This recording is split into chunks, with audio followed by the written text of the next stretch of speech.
Salut à tous, bienvenue dans Logdial. Aujourd'hui, c'est un épisode un petit peu spécial, on peut le dire, c'est le premier épisode spécial de Logdial. On va pas parler du manga, on va pas continuer, on va pas finir l'arc d'Usopp cette fois-ci. On va parler de la série qui est sortie sur Netflix cet été. Ça fait un petit moment que moi je voulais en parler. Aujourd'hui, je vais pas en parler tout seul, je vais pas en parler non plus avec Saber qui n'est pas présent, mais je vais en parler avec Malik. Salut Malik. Salut. La forme ? Ça va, tranquille. On va commencer, Malik, tu vas pouvoir déjà te présenter un petit peu, parce que les gens ne te connaissent pas, moi je te connais, les gens ne te connaissent pas, mais les gens connaissent ce que tu as déjà fait. Ah bon ? Ah bah oui. Bah oui, Malik, pour ceux qui ne le savent pas, c'est le gars qui a fait le logo Logdial, donc le logo que vous voyez sur Spotify, de partout, et qui a aussi fait le petit bateau qui est sur la vidéo YouTube. Si vous n'avez pas vu les vidéos YouTube, j'ai mis les épisodes sur YouTube avec une petite animation, et du coup j'avais besoin d'un petit bateau de One Piece, et donc c'est lui qui l'a fait. Donc voilà, aujourd'hui il est présent, il est avec nous dans l'épisode. Donc Malik, t'as fait le logo, t'as fait le petit bateau des vidéos YouTube. Est-ce que tu peux te présenter rapidement pour les gens qui te connaissent pas ? Ouais, bah moi c'est Malik. Je suis illustrateur, graphiste et d'autres trucs comme ça. Et ouais, j'ai découvert One Piece quand j'étais petit. Il y avait les mangas à la bibliothèque. Et je les ai vite signés, surtout qu'ils étaient même pas au tome 10, machin. Et je dis ouais, il m'en faut plus et tout. Et donnez-moi ma dose. Quand l'âge d'or du piratage était là, j'ai pu regarder. Et on est dans le thème, hein. C'est pas l'âge d'or de la piraterie, c'est l'âge d'or du piratage. C'est ça. Et là, ça m'a permis de découvrir l'animé. Est-ce que t'as connu comme moi, à savoir en streaming à base de genre des sites internet où tu pouvais voir 5 épisodes par 5 épisodes ? Non, Non, moi c'était des sortes de Skyblog et trucs dans le genre. Ouais. Où fallait, en gros, c'était vraiment chaque épisode c'était un article, et puis fallait diguer dans les pages parce que ça se trouve ils avaient fait d'autres séries depuis. Ouais. Il y en a, ils étaient pas bien classifiés et tout, machin. C'était juste je viens de voir l'épisode 39, il est où l'épisode 40 ? Ouais. Ah, et ben entre, il y avait Bleach et il y avait machin, Okay, il fallait remonter. d'accord. Ah non, c'est pas 8. Ah, il manque un épisode. Tu dois acheter ton commentaire pour dire il est où l'épisode ? T'attends 2 jours. Ouais. Début d'internet. Ça, c'était. Ou sinon, c'est à télécharger. Mais après, moi, j'étais en mode. Comment dire ? Comme on a dit plus tôt, je suis vieux. Et il y a un moment où j'ai dépassé ça et j'ai rejoint, à l'époque, les teams de trad.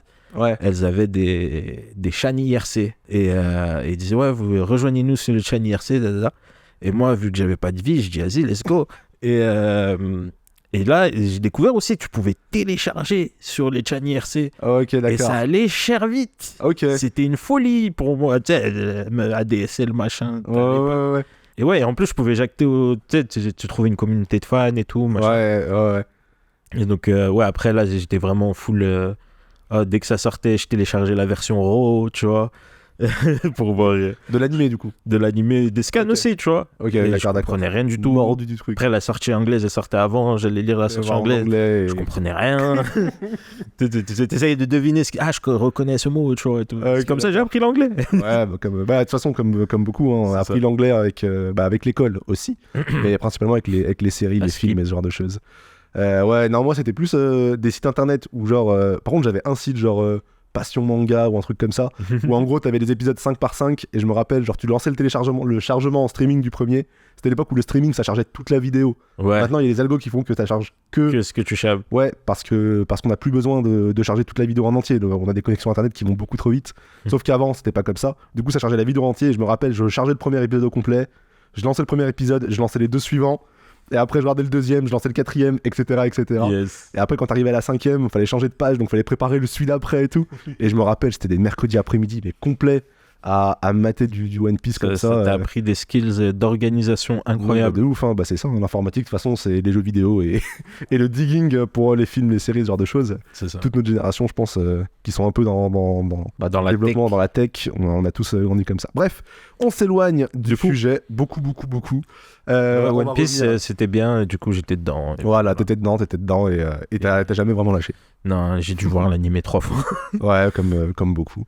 On bosse pas mal du coup ensemble avec Malik. Pourquoi ? Parce que Yes, Dojo Record. Dojo Record, exactement. Et...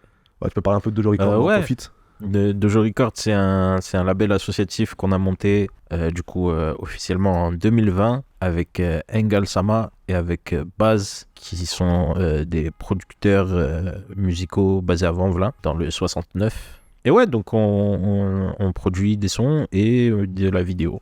Voilà, c'est ça. Et des événements maintenant. Et des événements, exactement. Et du coup, avec Malik, on est amené quand même à bosser pas mal, plutôt souvent ensemble sur les projets autour de Dojo Records, notamment les clips d'Engel Sama et ce genre de choses. On est quand même pas mal habitués à bosser ensemble. Donc voilà, on va parler donc de la série One Piece. On l'avait chacun regardé un petit peu de notre côté.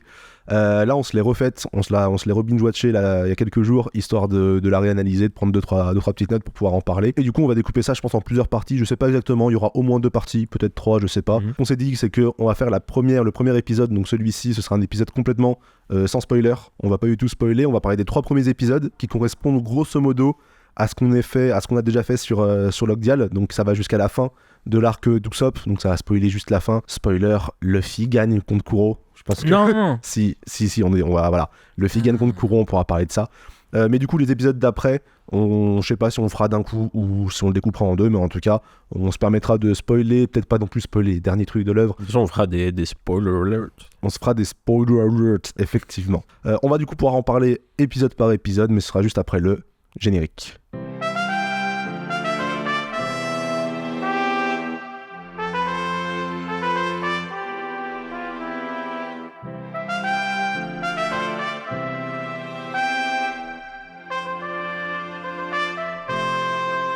Bien avant de commencer, on se fait juste un petit point sur la production. Oui. J'ai quelques infos, mais je pense que tu as plus d'infos que moi là-dessus. Donc la série, elle est sortie donc en août 2023. Elle a été annoncée en juillet 2017, donc il y a eu du temps, il y a eu quand même pas mal de temps de production. C'est une série qui est réalisée donc par Matt Owens et Steven Maeda. Les deux, ils ont principalement bossé sur des films et des séries de super-héros, genre X-Men ou des trucs de Marvel. On sait que Eiichiro Oda était très proche de la production de la série. Il a vraiment ultra supervisé, et ça se sent pas mal. Et ce que j'ai bien aimé, c'est que dans les acteurs principaux, il y a aucune tête tenue. Tu vois, il y a pas un Brad Pitt qui joue Sanji, Buggy le clown. Ouais, genre The Rock qui joue Buggy, tu vois. Non, mais tu vois, ils auraient pu se dire c'est One Piece. The Rock dans Richie the Lion. il joue The Lion. Il fait la voix de Richie. Ils ont pas pu se payer The Rock, il y a pas Richie dans la série. Et c'était prévu, hein. Non, mais tu vois, Squeezie qui joue Oda qui voulait vraiment. Non, mais ouais, tu vois, il y a pas de tête connue. Tu m'as dit que donc l'acteur qui joue Zoro, il est assez connu du coup au Japon. Mais pas trop en Europe. C'est lui qu'on pourrait qualifier de tête connue. Et ouais, il a joué dans pas mal de live action au Japon. C'est ça. Mais côté occidental, il est pas tant connu. Lesquels exactement? Bah, non, voilà, mais juste il est un peu connu au Japon, pas spécialement en Occident, en Europe. Et non, mais j'ai trouvé ça plutôt sympa. Ouais, dans Les Chevaliers du Zodiac, dans Kenshin, 2 films. Ok. 3 films, je crois même. Je crois qu'il y en a. Et voilà, et dans divers dramas, etc. Full Metal Alchemist aussi. Ok.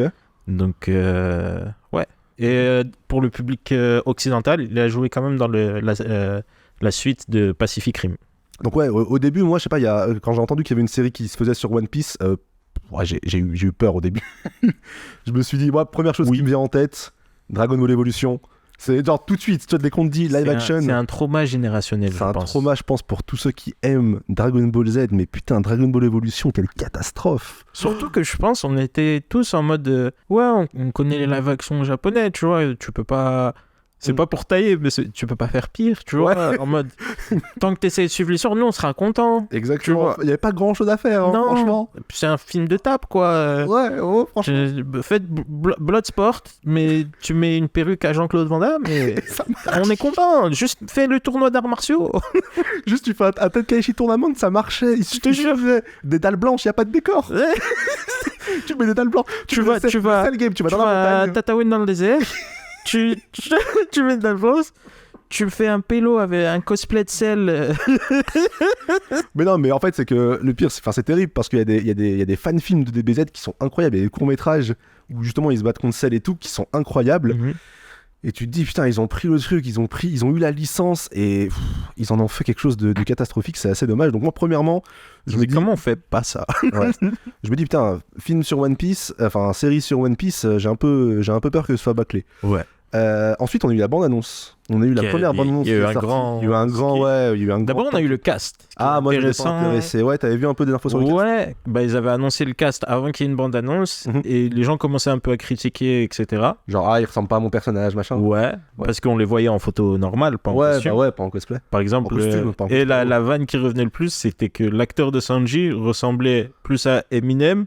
Et donc il disait pourquoi ils l'ont pas casté en NL. Pourquoi ils ont pas mis Enero à la place, ouais. Quand tu te rends compte, en fait, ils passent trop bien. Enfin, ils sont super bien. Nickel. Ils ont été super bien castés. On y reviendra. Mais du coup, ouais, première bande-annonce. Moi, là, je suis tremblant sur mes appuis. Sur la première bande-annonce, je me dis, oh putain, qu'est-ce qu'ils ont fait? Et la première bande-annonce, je l'ai revue tout à l'heure. Et tu vois, ils insistent vachement sur le côté combat, punchline. C'est une bande-annonce qui est... Très bande-annonce. Ouais, qui fait très bande-annonce. Mais surtout, on dirait vraiment qu'ils étaient là, genre, ouais, regardez les fans. On vous a mis tout ce que vous aimez dans One Piece, tu vois. Et tiens, ça va être condensé. Et ça fait un peu peur parce que tu te dis, peut-être que c'est juste, ils vont essayer de nous caresser dans le sens du poil. Et puis surtout, il y avait, c'est ce truc-là qui est pas passé. J'en ai déjà parlé dans je sais plus quel épisode, mais le Baggy le clown. C'est ce qui a. J'ai eu la même réaction que toi un peu où j'étais en mode. Ouais. Tu vois. Le clown, le Baggy le clown, je le trouve immonde. En fait, c'est le seul plan. Ouais, c'est le seul plan de Baggy le clown qui est mal fait, je trouve, dans la série. Et ils l'ont foutu dans la bande-annonce. Quand tu le vois dans la scène, après, il fait sens. Et vu que tu l'as vu avant en mode normal, ça passe. Et tu te dis, ouais, c'est juste le fisheye du plan qui déforme sa tête parce que il veut faire peur sur ce moment-là. Mais tu l'as vu être Baggy normal. Avant, donc ça... Mais surtout, moi, ça m'a fait croire que Baggy était complètement en image de synthèse en 3D. Et je me suis dit, oh là là, vers quoi ils vont, ça va être une catastrophe. Et donc, dans cette bande-annonce, c'était ça. C'était combat, punchline. Et ils ont mis, entre guillemets, tous les effets spéciaux que, voilà, on en reparlera aussi, mais moi, que je trouve pas tous super bien faits. Et quand ils te les mettent tous, quand ils passent individuellement dans la série, ça va. Mais quand ils te les mettent tous, je trouve, d'affilée, t'as peur que ça va être CGI Fest en mode le roi scorpion. Ouais. Oh putain, la ref. Mais ouais, ça, donc première bande-annonce, je flippe un peu de ça. J'en suis arrivé au point où je me disais, putain, j'espère un petit peu au fond de moi que soit c'est très bien, soit c'est très nul et on peut beaucoup en rigoler un peu à la Dragon Ball Evolution. Je me disais, putain, j'espère ça. Si c'est nul, j'espère que c'est pas juste un peu nul. J'espère que c'est vraiment nul. Comme ça, on peut rigoler de ça, tu vois. Moi, j'étais un peu dans ce mood-là, donc j'attendais rien de la série. Et donc, je l'ai regardé en 2-3 soirs, je crois, quand elle est sortie. Ok, on va pouvoir commencer du coup avec en parlant du premier épisode. Alors, la saison, elle va couvrir... toute la série One Piece jusqu'à l'arc qui s'appelle Arlong Park, qui est le premier pic, on va dire, dans la série. C'est le premier grand tournant, on va dire, de la série, qui arrive très bientôt pour les auditeurs et les auditrices de Log Dial. Ça va arriver assez vite. Et donc, on a le premier épisode qui va nous parler un petit peu, qui va commencer. Tensei. Shikara. Ouais. Et donc voilà ça. On a le premier épisode. Je me rappelle je vais l'apprendre par cœur. Je vais le réciter à mes enfants. Le premier épisode, une fois n'est pas coutume, comme on l'avait dit à chaque opening, ça commence par évidemment l'exécution de Gold Roger, comme dans le manga. Première chose qu'on peut dire, Gold Roger, quand même, je trouve qu'il a été super bien casté. Ouais. Il a le bon costume. On peut se rendre compte directement sur cette scène que, ok, il y a le costume qui est là. Il y a la stache mou. La stache mou, exactement. Légendaire. Il est bien crado comme un pirate. Les chicots. Ouais, ça, c'est un truc dégueulasse. Qui est, du coup, on n'a pas dans le manga, parce qu'on se dit, ouais, c'est un manga, personne ne va dessiner des dents. Ouais, mais les dents de tout le monde sont tellement accurate en mode, bah ouais, tu passes des semaines en mer, frérot. T'as les dents dégueulasses. Non, c'est vrai. Mais non, tu vois bien, on se dit tout de suite, ouais, le costume est bien réussi, le personnage y colle, il fait son fameux discours avant de se faire tuer par les deux marines. C'est vraiment, voilà, copié plan par plan. Et on voit tout le monde, il est content. Hein. De quoi ? Le mec, il vient de se faire... Ouais, c'est ça, et on voit ce... Et les gens... C'est la révolution, quoi, vraiment. Donc on a ce côté de, voilà, aller chercher mon trésor et tout le monde qui s'enfuit et tout le monde avec tous leurs bateaux là qui prennent le large, poursuivis par la marine. C'est marrant, tu sais, genre, t'avais tous les pirates du monde, t'as 20 bateaux pirates, genre posés sur le port. Toute la marine, elle fait rien. Toute la marine, ils sont là et ils ont attendu, tu vois, ils ont rien fait du tout. Ils se sont dit, ouais, non, ça va les décourager, c'est bon, ils vont tous pointer à la NPE. Mais je pense, ouais, c'est peut-être ce C'était truc-là, l'idée. Hein, l'idée, c'était de buter, on rappelle, le Seigneur des Pirates, pour montrer que voilà, on a tué la piraterie, la marine a gagné. Sauf que ça ne s'est pas passé exactement comme ils l'ont prévu. Et donc ça a lancé la grande ère de la piraterie. On a ensuite, alors on a aussi Garp. Je sais plus si Garp, non, on le voit pas du tout dans le premier plan. Non. Là, non, ils ont juste rajouté Garp, il était pas là, quoi. Non, je sais plus. Hein, je crois que c'est le narrateur. Ouais. Normalement, il y a juste un gars dans la foule qui, comme on le voit, il est où ton trésor? Ça se passe de la même manière. Il me semble que quelqu'un dit dans la foule. Il me semble que quelqu'un. Ça se passe exactement pareil. Même il rigole, les Garp. Sauf que là, ça fait bizarre parce que t'as Garp à côté. Il dit ouais, non, on va laisser finir. Une dernière volonté, mais ouais. Et du coup, il y a Garp qui est présenté. Alors, Garp, on ne le connaît pas encore. C'est un marine qui a l'air assez haut gradé, qui est à côté de Roger. Petite différence par rapport au manga. On a l'introduction de Luffy, qui est super marrante. On le voit donc Luffy, qui est déjà grand. D'accord, on le voit déjà grand, contrairement au manga où on le voit petit dans un premier temps. Il est déjà grand et donc il est sur une barque. Et en fait, c'est marrant, il prend il y a sa barque qui est déjà en train de couler. Donc en fait, il est déjà parti, il est déjà dans la merde. Et donc il y a sa barque qui coule. Et c'est là où il va justement se cacher dans le tonneau. Tonneau qui va se retrouver ensuite sur le bateau d'Alvida. Dès le début, tu sens le côté un peu goofy. Déjà, donc il prend de l'eau, il est en train de décoper. Sauf que la moitié de l'eau, il la remet dans sa barque. La moitié de l'eau, il la remet dans sa barque. Tu sens qu'il parle avec le petit oiseau qui est super bien fait. Il y a un truc qu'on va beaucoup dire, je pense, c'est comme dans le manga. Ouais, ils ont vraiment retranscrit le truc correctement, quoi. Mais ouais, moi, sur cette petite scène, au premier visionnage, je trouvais ça un peu cringe, dans le sens en mode, wesh, pourquoi il parle à l'oiseau, machin, enfin, de la manière. Ou peut-être c'était genre, ils avaient juste balancé l'extrait avant de sortir la série. Je crois que c'est dans le cette scène, quand il parle à l'oiseau, il dit je deviendrai roi des pirates, est-ce que tu veux être dans mon équipage? Ouais. Et l'oiseau il se barre et il dit mutinerie en français. C'est ça. Ouais. Et sorti du contexte, ça faisait bizarre. Ça faisait un peu bizarre, ouais. Mais du coup, ou en l'ayant revu plusieurs fois maintenant, c'est une bonne manière d'introduire un peu le perso. Il faut bien commencer quelque part. Surtout vu l'approche qu'ils ont de la série où on commence, il est déjà en mer en fait, au lieu de le voir enfant. Je crois que dans l'animé, ça commence comme ça aussi. L'animé, je crois que dans l'animé, il est déjà dans le tonneau. Ouais, voilà, ça. Dans l'animé, genre, c'est le début, il sort du tonneau et est dans la cale avec comment il s'appelle, Kobe. Avec Kobe, ouais.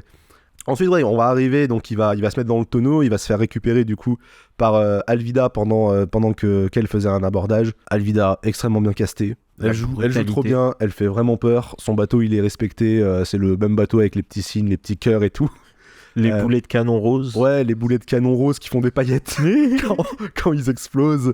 Vraiment, elle a introduit directement en se regardant dans le miroir. Il y a ce côté vraiment où elle fait flipper et en même temps, elle est rigolote. Elle est un peu chelou. Ouais. Elle est rigolote. Quand mais j'aimerais pas me prendre un de ses coups, quoi. Voilà, j'aimerais pas me prendre un coup de massue. Elle met un ou deux coups de massue, tu vois les gens qui volent sur 3-4 mètres. Projection de sang. Ouais, projection de sang. Tu sens que elle est vraiment pas là pour faire rire. De manière générale, on va peut-être pas le redire à chaque fois, il y a un nombre hallucinant de détails sur les décors. Ils ont fait un travail sur les décors qui est hallucinant. Ils ont vraiment, c'est un point où ils se sont pris la tête. Tu sens qu'ils se sont vraiment pris la tête sur tout ce qui est J'ai décor. l'impression ils ont très bien compris. Le fait est que le personnage principal de One Piece, c'est l'environnement en fait. Aussi, c'est vrai. Ils ont compris ce truc-là. Donc, et ils ont investi du temps, ils ont mis le paquet là-dedans. Ouais. Donc Luffy qui va rencontrer Kobe, ça va se passer un petit peu comme dans le manga, sauf que alors il le trouve dans la cale du bateau, il est directement sur le bateau d'Alvida. Et du coup il y a Luffy qui se réveille, qui tombe sur Kobe. Je crois que le premier truc qu'il lui demande c'est où est-ce que je peux trouver de la bouffe. Ouais, il empêche Kobe de crier et il dit les choses la plus importante d'abord. Où est-ce qu'il y a à manger? Ça définit assez bien. Je pense que ça définit assez bien Luffy. En 2 secondes, le problème d'Alvida est réglé. Luffy va monter, il va faire un boucan monstrueux. On va avoir cette scène où l'insulter. Ouais, c'est ça. On a un peu la même scène où il confronte Alvida et Alvida va dire à Kobe qui est la plus belle femme et Kobe va hésiter et Luffy va dire mais non. C'est pas elle, ce que tu m'as dit tout à l'heure, c'est un tyran et tout.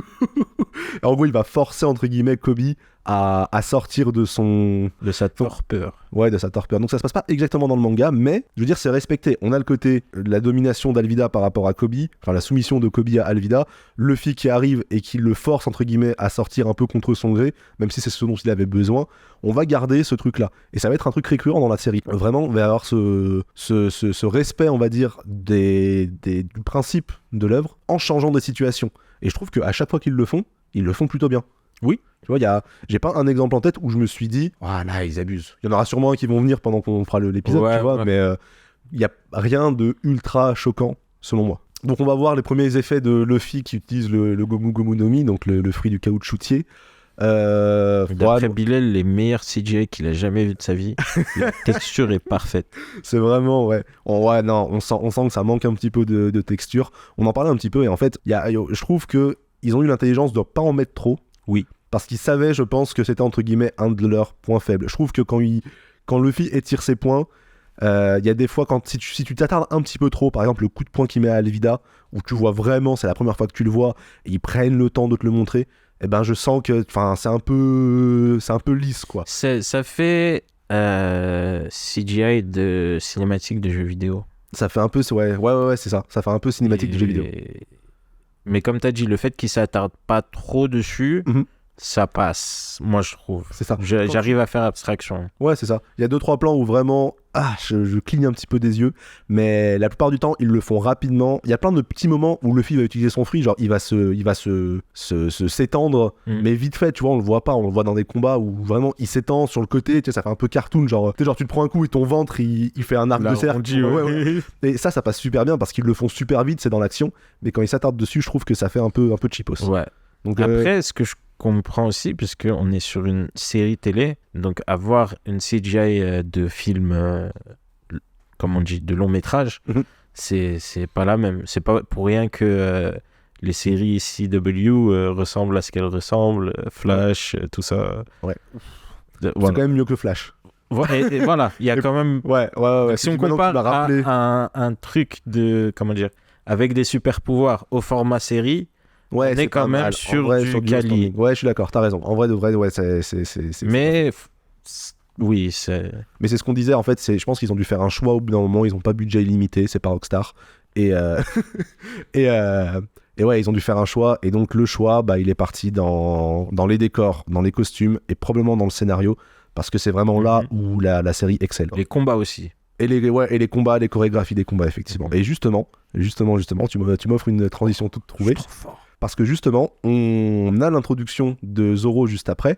L'introduction de Zoro, elle est faite dans une scène qui n'est pas dans le manga, qui n'est pas dans l'animé, mais par contre, qui est mentionnée par Zoro.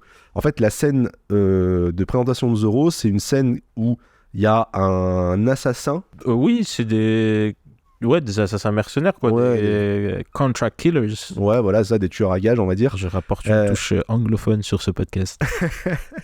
Donc c'est des tueurs à gages, effectivement, qui viennent pour recruter Zoro. Donc ils ont envoyé une personne qui s'appelle Mr. Seven, numéro 7. Exact. C'est pas numéro 6, c'est il a un grand 7 sur sa joue, c'est un peu... Exactement, il a un grand 7 sur sa joue, il a des cheveux rouges en pique.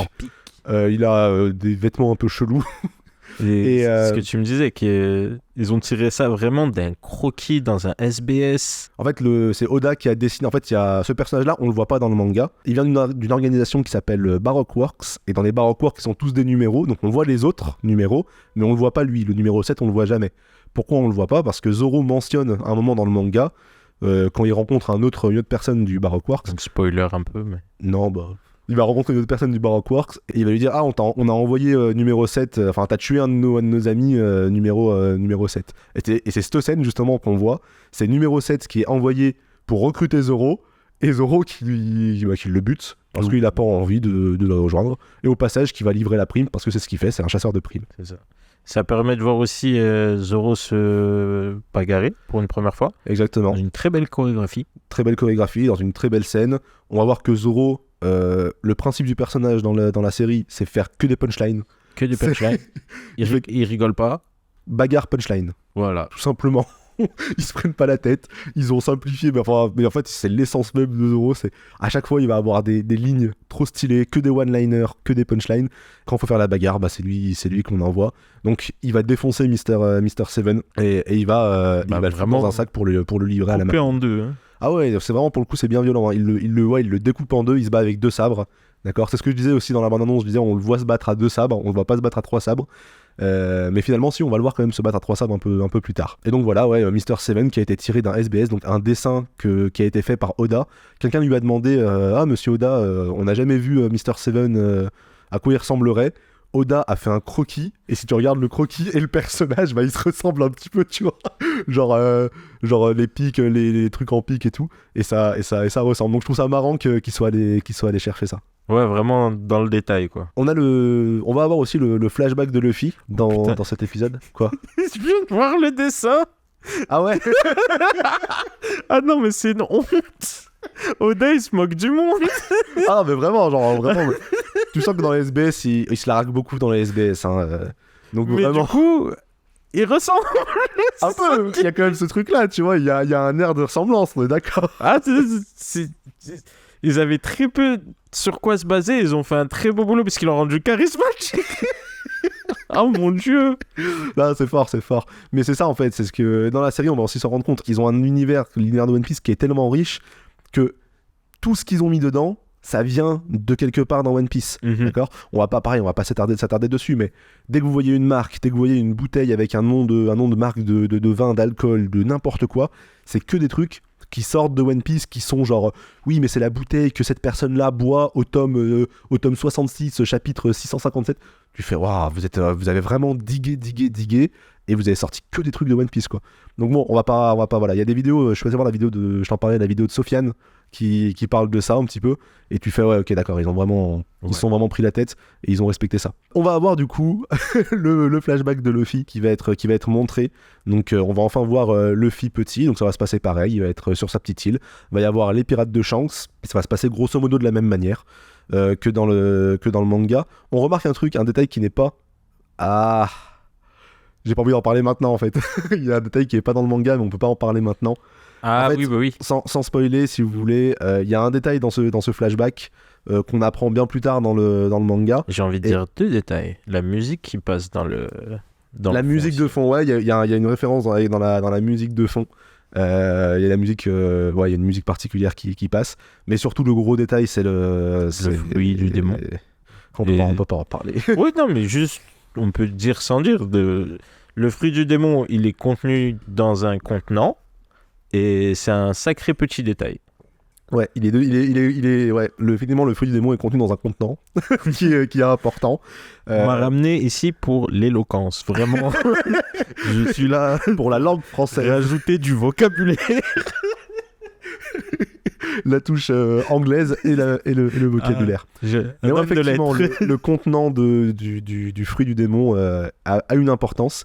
Et en fait, c'est une importance que nous, on sait quand on est à jour sur One Piece, mais qui n'était pas du tout là au début, dans le premier chapitre, on ne le voit pas. On le sait maintenant. Et d'ailleurs, du coup, ils ont mis ce détail-là. Il le graille juste, il est sur le comptoir du bar. Ouais, mais pareil, oui, c'est ça. Là, il fait plus précieux.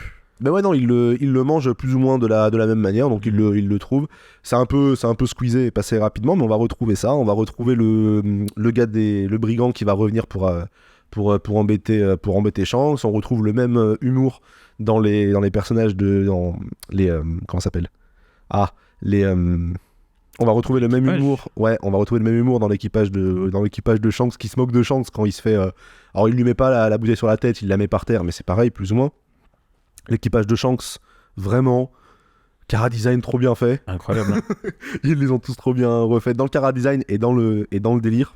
Tu vois directement en fait lesquels sont importants, tu vois lesquels ressortent les uns par rapport aux autres, mais ils se ressortent pas trop par rapport à ceux de l'équipage qu'on connaît pas, tu vois. Genre tu vas avoir Ben Beckman, tu vas avoir le Kirou, mais ils sont pas non plus trop extravagants par rapport aux autres. Et Yasopp évidemment, mais ils sont pas trop extravagants par rapport aux autres. Ouais. Donc non, c'est vraiment, pas les autres, ils sont tous en gris. J'ai entendu pas mal de gens qui disaient ouais, le design de Shanks, il a pas la classe et tout. Mais je suis trop pas d'accord. Mais de ouf. Pour moi, il a une vibe à la David Tennant de Doctor Who un peu, tu vois. Ah ouais, je vois. Vraiment, je pense que je vois ce qui. Je connais pas Doctor Who. Cool vibes. Et puis même. Non, mais genre en mode, il manque de charisme. Mais faut se rappeler que Shanks épisode 1. Qu'elle est pas censé savoir que. Il a du charisme de ouf, tu vois, ouais. Déjà, il a du charisme de ouf. Mais il fait son âge. Ouais, puis il a ce côté un peu goofy. Ouais, voilà, c'est ça, il est rigolo dans ce premier chapitre. Mais quand il faut être intimidant, il fait le job. Moi, je trouve quand il confronte le bandit et tout, À un moment, tu dis, ah ouais, non, là, il rigole plus, en fait. Donc ouais, non, moi je trouve que c'est un peu méchant de tailler, de tailler Shanks sur le chara-design. Non, ils ont respecté, hein. Il est roux, il a sa veste noire. Il est rouge. Il lui manque il est rouge. Non. Nanana. Yes, c'est un vrai fan de Lockdial qu'on a avec nous. Ouais, non, il est du coup bien copié. Mais de manière générale, en fait, ils savent qu'est-ce qu'ils doivent copier, case par case, et là où ils peuvent prendre de la liberté. Et toujours, comme je disais, là où ils prennent de la liberté, c'est là où ils peuvent se permettre de le faire, et où ils vont toujours bien raccrocher les wagons, je trouve. Et c'est quand même intelligent là-dessus. Ouais. Ouais, juste un truc. Moi, c'est un truc que je trouve dommage, mais qui fait totalement sens dans la narration.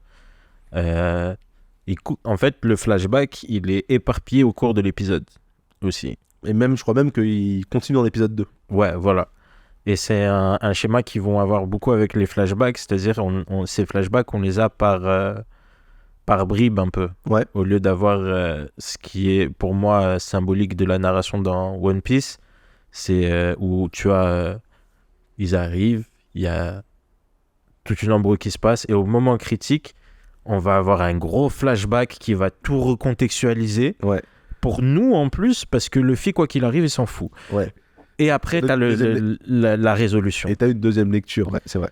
Alors que là, du coup, tu comprends petit à petit, c'est plus éparpillé, ça... Bah, du coup, ça change, mais en même temps, on est sur une série télé, on peut pas forcément avoir le même... Ouais, et puis, c'est quoi, tu peux pas, c'est dur à critiquer ça, dans la mesure où ils ont tellement de contraintes, je pense, pour pouvoir faire rentrer des épisodes de tant de minutes, pour pouvoir faire en sorte que tout se tienne sur 8 épisodes. T'as Netflix dessus, t'as Oda dessus, tu vois, genre je pense que c'est tellement contraignant que ouais, au bout d'un moment, faut faire des choix, quoi. Faut faire des choix. Et après, bah écoute, c'est un choix que tu prends dans la narration. Moi, ça m'a pas choqué spécialement que les flashbacks soient c'est pas que ça m'a choqué, mais... Enfin, c'est un truc que je trouvais dommage parce que c'est un format très classique de série télé, en fait. Ouais. D'avoir ça quand il y a des flashbacks qui viennent par petits bouts et de les étendre. Comme ça te laisse le temps de résoudre le mystère un peu dans ta tête et tout. Ouais. Bah, du coup, il s'adapte aussi au format dans lequel. Ouais, voilà, c'est ça. Mais ça aurait été un choix audacieux. Eiichiro, audacieux.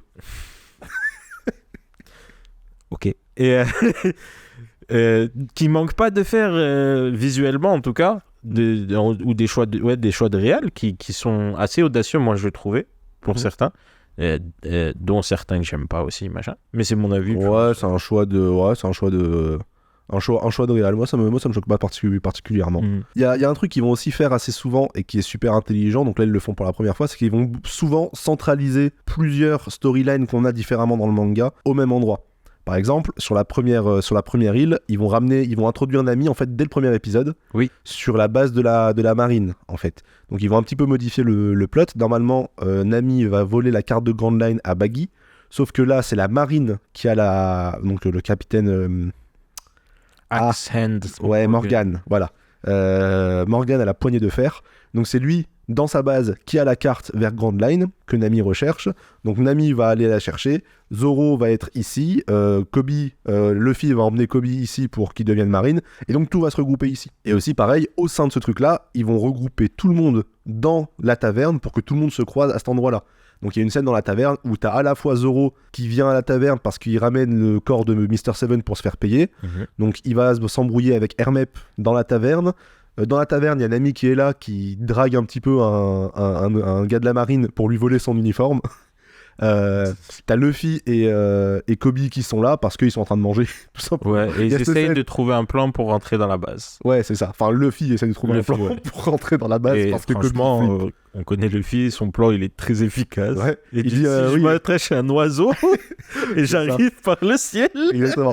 Mais tu vois, encore une fois, ils ont pas pu faire atterrir Luffy sur l'île de Baggy en oiseau comme dans le manga. Du coup, ils name drop quand même l'oiseau en mode oui, on sait qu'on n'a pas pu le faire, on aurait bien aimé, mais on pouvait pas. Et ils lui font ça plusieurs fois pour les trucs qu'ils ont pas pu faire. Exactement, plein de fois il y a des trucs qui sont name drop de partout.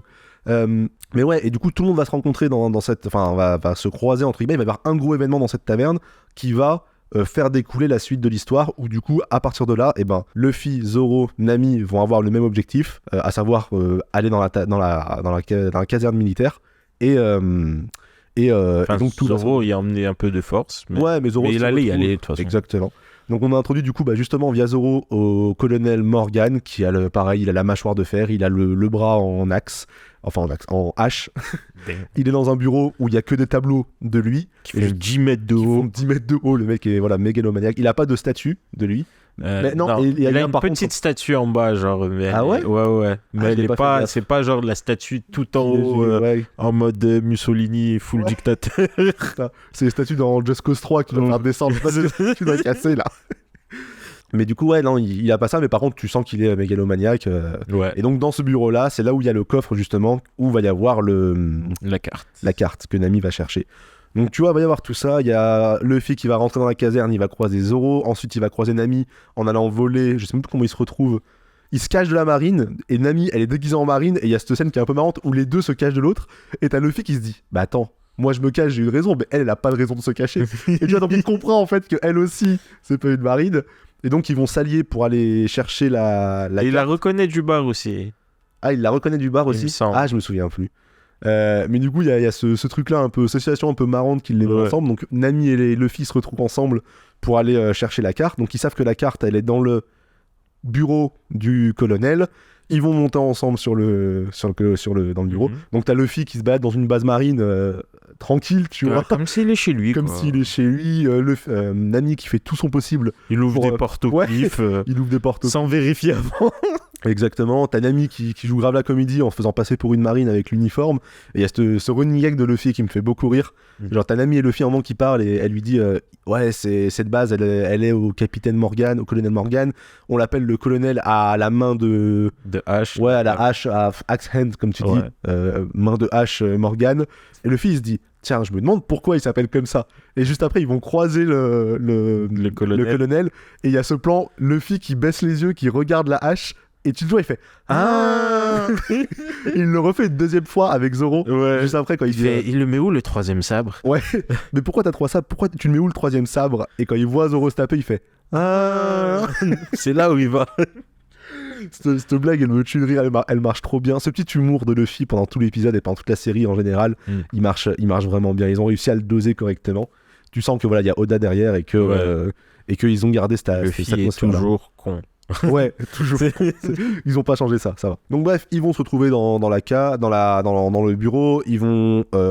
Ils vont pas réussir à ouvrir le coffre parce que Nami peut pas se concentrer pour l'ouvrir correctement. Parce que C'est Luffy casse la tête. parce que Luffy casse la tête, exactement. Du coup, Luffy va arracher le coffre et ils vont tomber tous les deux. Ils vont se Et là, elle voit dans la qu'il est cour. un peu bizarre, Luffy. Quoi. Ouais, elle se rend compte que là, parce que ses bras s'étirent en arrachant le coffre du sol, hein, évidemment. Ses bras Et déjà s'étirent. d'arracher un coffre du Déjà, sol. ouais. Moi, je peux pas. Hein. Non, moi non plus. Mais Luffy, lui, il peut.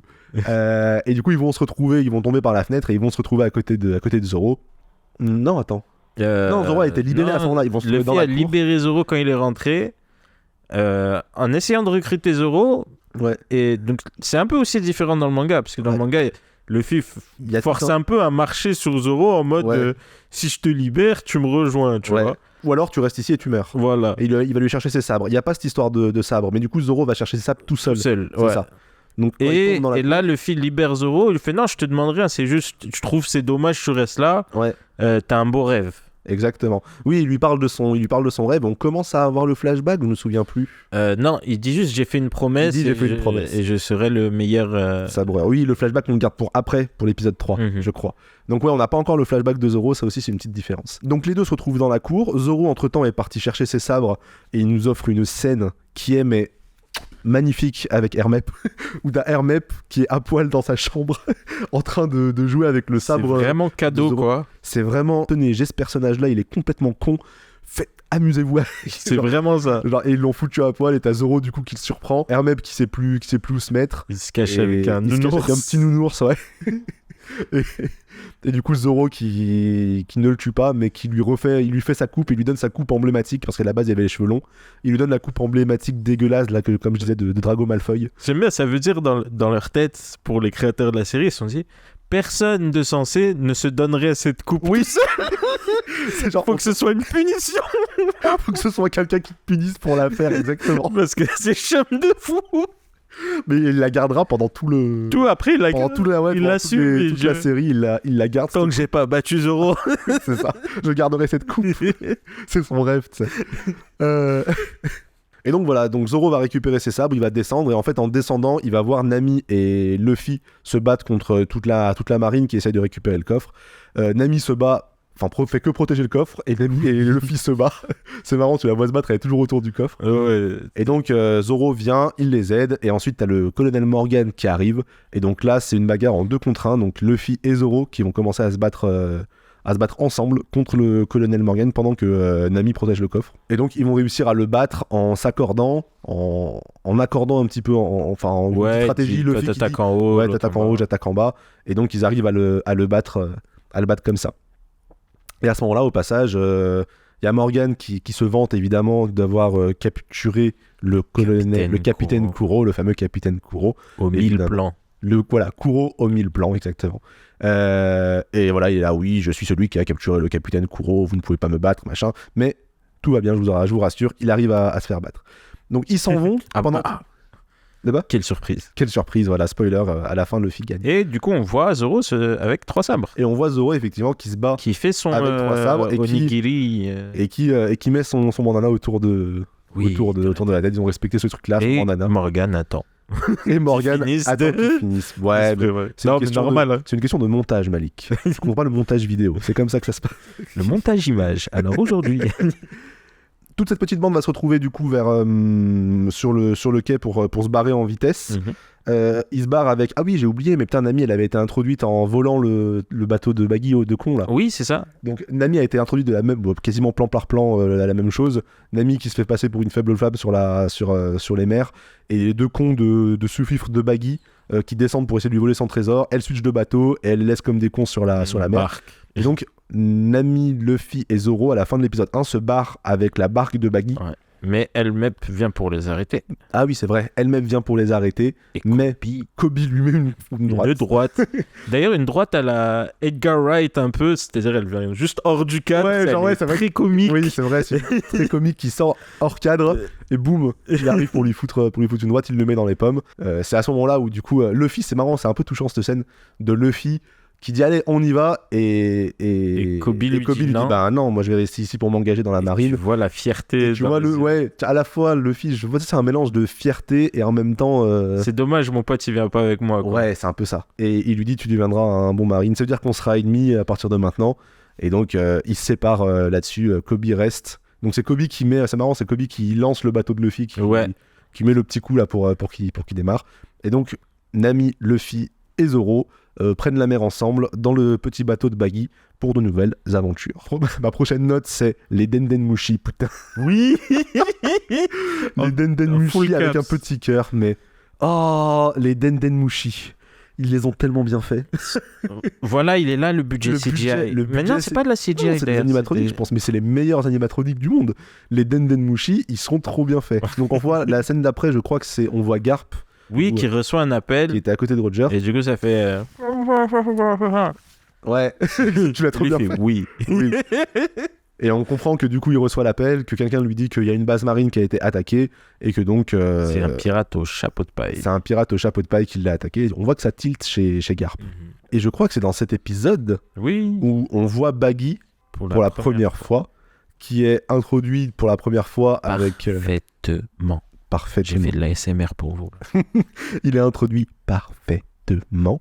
Sur sa petite chaise, il est posé. Bon, la même pose. C'est la même position. Ils ont juste fait l'effet miroir.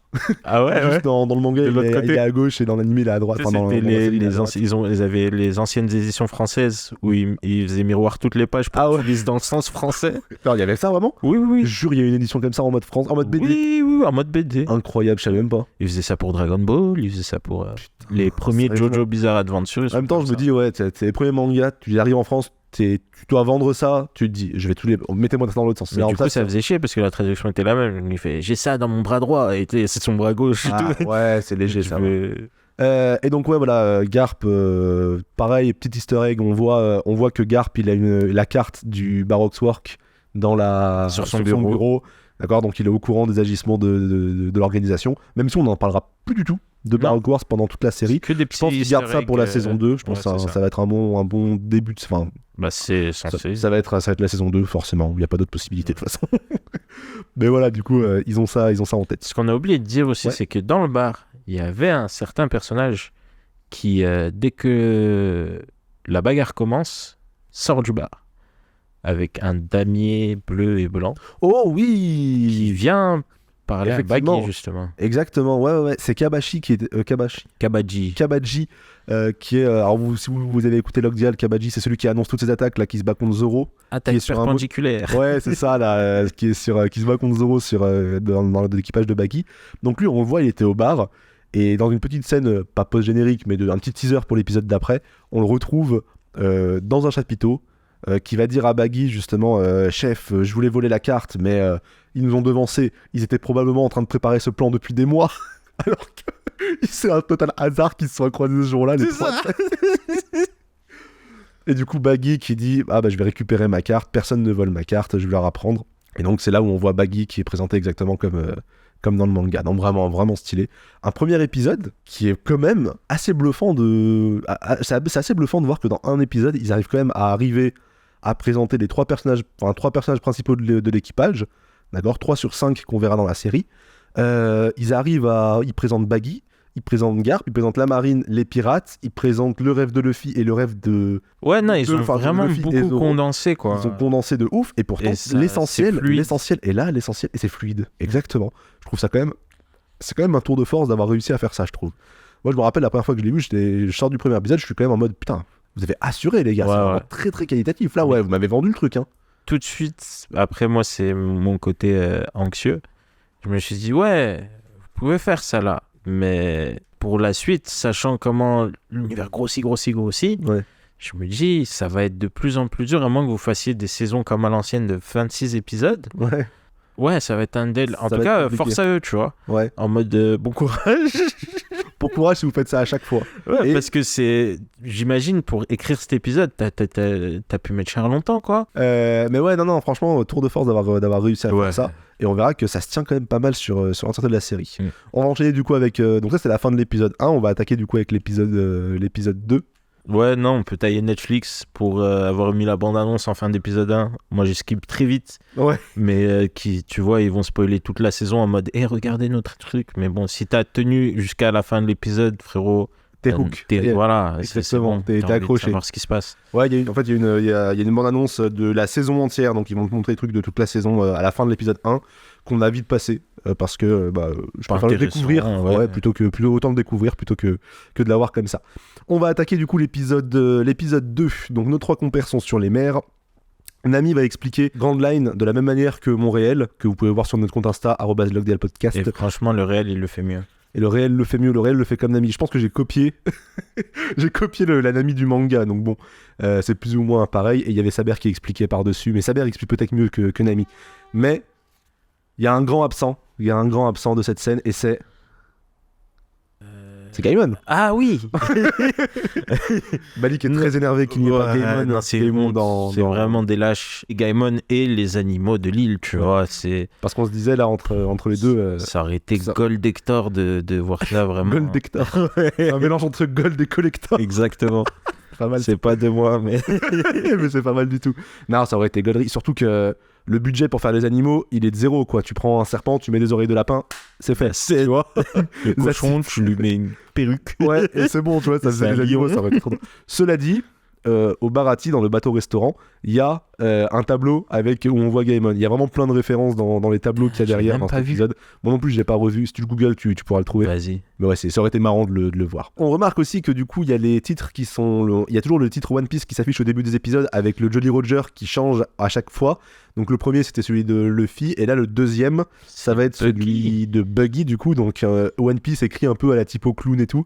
Enfin, avec des trucs de clown dessus. Donc je trouve ça vachement bien foutu. Ils sont vraiment super bien faits à chaque fois. Et donc ils permettent de bien rentrer dans l'épisode. On va découvrir du coup le personnage de Baggy, parce qu'il va donc il va envoyer des boulets pour endormir tout le monde sur le bateau, d'être un truc soporifique, des Ouais, sports petite soporifiques. fumée rouge et... Voilà. Donc il a retrouvé donc son bateau et il va récupérer du coup son bateau et au passage la carte de Grand Line. Avant de s'endormir, Luffy avale la carte et la fout dans son ventre. Exactement. D'accord. Et donc il la cache, il arrive à la cacher comme ça. Nos trois compères se réveillent du coup dans une boîte. La boîte s'ouvre et ils se retrouvent au milieu d'un chapiteau. Quelque chose qu'on n'a pas vu dans le manga, Non. mais qu'on voit quand le bateau de Baggy est présenté. On voit que sur son bateau il y a un chapiteau. Donc on peut imaginer que C'est son bateau en fait. que c'est son bateau. Mais en réalité non, parce qu'on va voir Nami qui sort et c'est pas son bateau. Mais je veux dire, ils ont mis un Ah, chapiteau. c'est pas connecté en mode c'est en bord de mer et le chapiteau. Je sais pas, quand elle sort du On voit chapiteau, très j'ai vite, l'impression hein, mais- qu'elle sort dans une rue et que comme si le chapiteau était au milieu de la ville, tu vois. D'accord. Genre ils ont remplacé la taverne qu'ils ont dans le manga par le chapiteau, j'ai l'impression que c'est plutôt ça. Ok. On va avoir donc Baggy qui est présenté. Baggy est plus ou moins le même que dans le manga. À la fois il est tyrannique et il fait flipper. À la fois il est un peu drôle, enfin même beaucoup Ouais. drôle. Drôle parce qu'il est nul, genre. Ouais, Il essaye d'être dramatique et ça passe à marche pas. côté. Il y a une idée qui est trop forte dans cet épisode. C'est l'idée, encore une fois, tous les épisodes sont regroupés dans un seul lieu. Ça, c'est ultra intelligent parce que Mhm. du coup, ils n'ont pas besoin de mettre 1 million de décors différents. Ils n'ont pas besoin d'avoir un budget de fou. Ils mettent de l'argent dans un seul lieu et ça marche. Genre là, le lieu, c'est un chapiteau. Un chapiteau, tout ce qu'il y a de plus normal. Donc vous allez avoir la scène au milieu et tout autour, vous allez avoir le public. Le public, c'est les membres du village. On reconnaît le maire, par exemple, avec sa signasse un peu particulière là. Et en fait, tu vois que le public, ils sont tous attachés, pieds et mains liés. Et en fait, ils sont obligés de rigoler, d'applaudir et tout. Genre, t'as vraiment l'équipage de Baggy qui fait ils ont les Avec petites des pancartes. cartons, ouais. Ils ont les cartons applaudissez, rire, etc. Et il y a toute une mise en scène avec les lumières qui viennent se mettre au milieu et tout, comme dans un vrai show de cirque. Et ce qui est super marrant, c'est que dès que Baggy rentre la première fois, il rentre donc Luffy, Nami et Zoro sont au milieu de la piste, enfin je sais pas, comme de la scène de cirque. Ouais. C'est les trucs au milieu dans un De cirque avec l'arène. de l'arène de cirque quoi. Donc la boîte s'ouvre, on voit tout le monde qui est autour, donc tout l'équipage de Luffy, de Baggy, qui sont comme dans le manga, c'est ils font bouffons. ouais, des bouffons, ils font des cabrioles, ils jonglent, ils font des trucs, tu vois, autour d'eux. Et c'est marrant parce que c'est genre Ça ils ont- crache du feu. ça crache du feu, etc. Ce qui est marrant, c'est juste t'as Nami, t'as ce petit truc dans le montage, Nami qui dit, bon, il y a une petite discussion entre Nami et Luffy dans la boîte. cage, ouais. Et ça termine sur un ami qui dit de toute façon tous les pirates sont pareils. La boîte s'ouvre et t'es dans un chapiteau, t'es dans un chapiteau pirate. C'est pas du tout un pirate commun, tu vois. Ah, ça m'a trop fait rire ce truc là. Il y a Baggy qui rentre en scène et genre la lumière ne vient pas sur lui. Et genre il est en train de tailler L'éclaireur. ouais, enfin, en gros il y a un gars là, il y a L'ingé lumière. ouais, c'est ça en fait. Dans l'épisode, il y a un ingé lumière. On le voit jamais, hein, mais on comprend que Baggy s'adresse à son ingé lumière parce qu'il le taille parce que la lumière l'a pas suivi correctement. Vous Et voyez du coup, à partir de là, Ouais. dans ma tête, et dans la tienne aussi, De ouf. De ouf. à chaque fois qu'il y a un changement de lumière, on se dit, putain, c'est le moment critique. Ils ont battu tout l'équipage, machin, mais encore un pélo qui bouge les lumières. C'est ça en fait. C'est ça en fait. Moi je trouve ça trop drôle. Je sais pas si ça l'a fait pour tout le monde qui a vu la série. Vous pourrez nous le dire ceux qui l'ont vu. Mais moi à partir de ce moment-là, enfin, il fait partie des personnages De de l'équipage, tu vois. Et genre son rôle c'est juste de gérer Les gérer la lumières. Mais il lumière. a dit, je fais rien d'autre.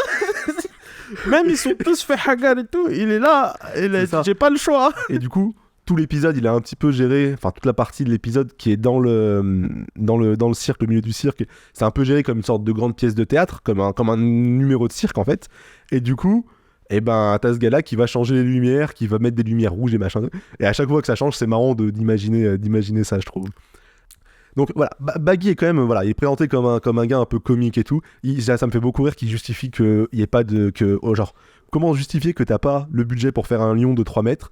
Et tu dis à Baggy, le lion il dort.